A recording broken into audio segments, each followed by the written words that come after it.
చెప్పండి అమ్మగారు. ఏంటే నువ్వే ఇంట్లో పని మనిషివి, అలాంటిది పనోళ్ళకి చీరలు పెడతానంటావా?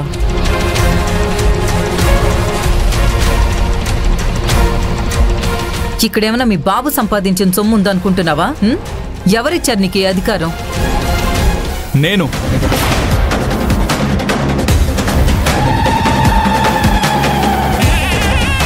నేనే ఇచ్చాను.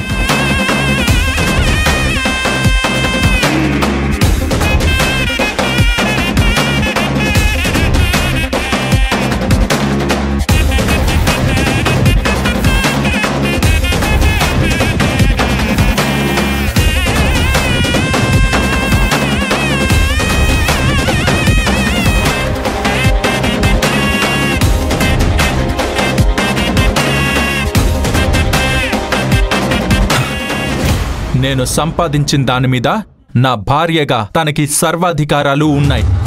ఈ మధ్యనే సంతకం పెట్టే అధికారం కూడా ఇచ్చాను కదా.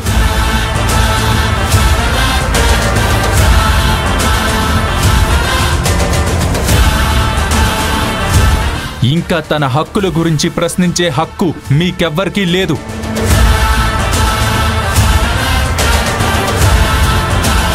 వీళ్ళకి అర్థమయ్యేట్టు చెప్పండి డాడీ.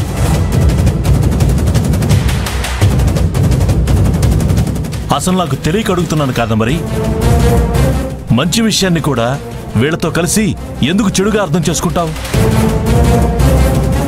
అవును మామయ్య గారు, ఆషాఢం శ్రావణ మాసం సేల్ ఆఫర్ని షాపింగ్ మాల్స్ వాళ్ళు పెడతారు. ఆ బోర్డు చూసి డిస్కౌంట్ వస్తుందని పని వాళ్ళకి చీరలు పెట్టాలనుకుందేమో. ఇందులో నీలవేని తప్పే ఉంది కాంచనా?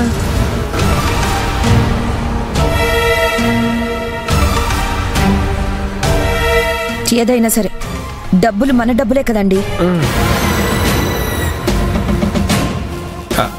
ఏది ఏమైనా సరే మన బామ్మర్ది చెప్పింది అర్థం చేసుకో కాంచనా.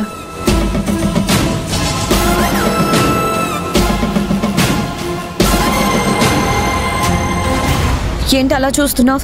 నీకు అన్ని హక్కులు ఉన్నాయని తారక్ అంటున్నాడు కదా. ఏ టైప్ చీరలు కావాలో అది కూడా చెప్పు.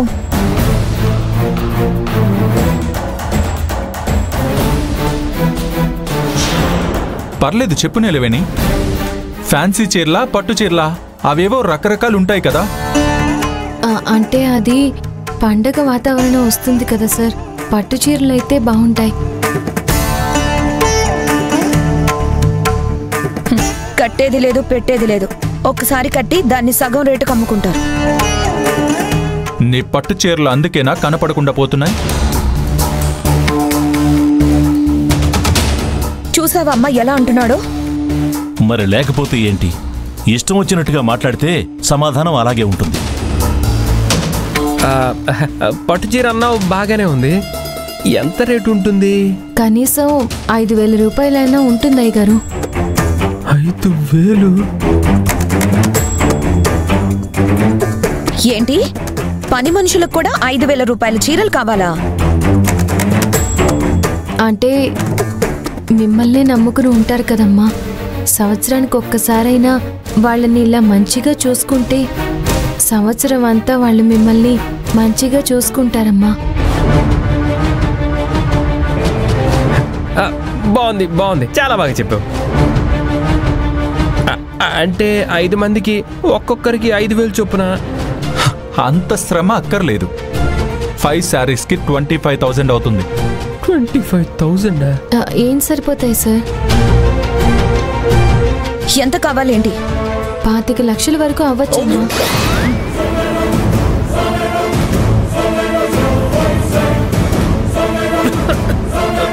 కొంచెం మెల్లగా తాగండి. ఏంటి ఏంటి నువ్వు అలా చెప్పేస్తున్నావు?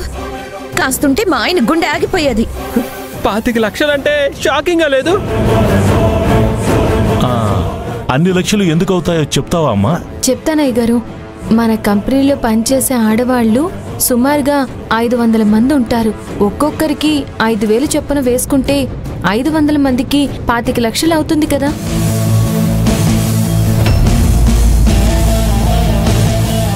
కరెక్ట్ నిలవేణి.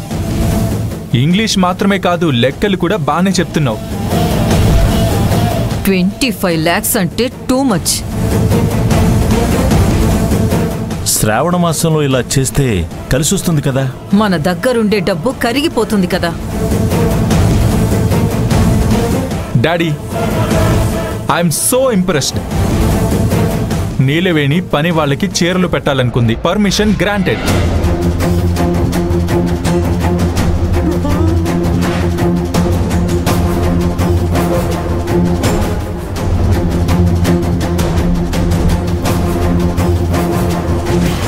చాలా సంతోషం సార్. మన ఫ్యాక్టరీ వర్కర్స్ అందరూ మరింత బాధ్యతతో పనిచేస్తారు. గుడ్ డెసిషన్ అమ్మా.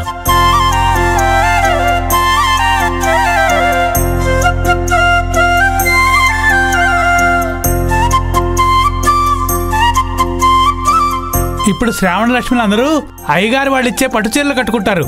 ఎంత మంచి విషయం.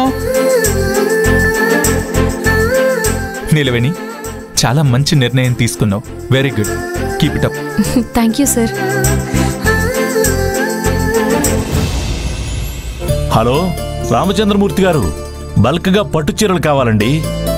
అవునవును, మొత్తం 500 తీసుకుంటాం. పేమెంట్ చెక్ మీద మా కోడలు సంతకం పెట్టి పంపించేస్తుంది. అలాగే, మంచిది. ఎవరితో మాట్లాడుతున్నారు?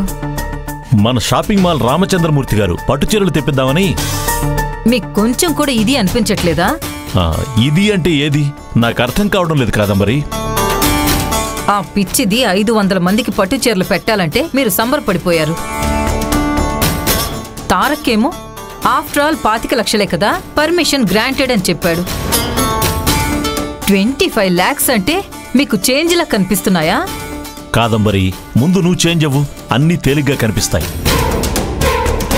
చూడండి, మనం చేస్తున్నది బిజినెస్, దానం కాదు. ఎంతో కష్టపడితే తప్ప 10 లక్షల లాభం రాదు. అలాంటిది 25 లక్షలు పనోళ్ల కోసం ఖర్చు చేయాలా? ఇవన్నీ నాకేం తెలీదు. శ్రావణ మాసం మీ ఆడవాళ్ళది. అందులో నేనెక్కువ ఇన్వాల్వ్ అయితే బాగుండదు. పైకి ఇలానే అంటూ ఉంటారు, లోపల చెయ్యాల్సింది చేస్తూనే ఉన్నారు. ఫోన్ చేశారుగా పట్టు చీరల కోసం. పైగా నా కోడలు సంతకం పెడుతుందని బడాయి కబుర్లు చెప్పారు. అరే, అలా చెప్పుకోవడంలో ఆనందం ఉంటుంది కాదంబరి. ఒకసారి నువ్వు కూడా నీలవేణిని అర్థం చేసుకుని ఆలోచించు, చాలా సంతోషపడతావు. ఏం అక్కర్లేదు. వర్కర్స్ కోసం మనం ఎన్ని చేయలేదు. ఇప్పుడు అది ముందు నిర్ణయం తీసుకోవడంతో క్రెడిట్ అంతా దానికి వెళ్ళిపోతుంది. ఓ, నీ బాధ అదా? నేను డబ్బుల గురించి అనుకున్నాను. నీకు రావాల్సిన పేరు తనకొస్తుందని టెన్షన్ పడుతున్నావా? అలాంటి భయమేమీ వద్దు. కావాలంటే ప్రతి చీర మీద కాదంబరి అని ప్రింట్ వేపిద్దాం. దేనికి? నన్ను పిచ్చిదాన్ని చేయడానికా? జనాలు నన్ను చూసి నవ్వుకోడానికా? అలా చేస్తే నేను పంచినట్టు ఉండదు, పబ్లిసిటీ పెంచుకున్నట్టుంటుంది. నీకు మంచిదే కదా, నీకు కావాల్సింది కూడా అదే కదా. నేనెప్పుడు అలా అనుకోలేదు.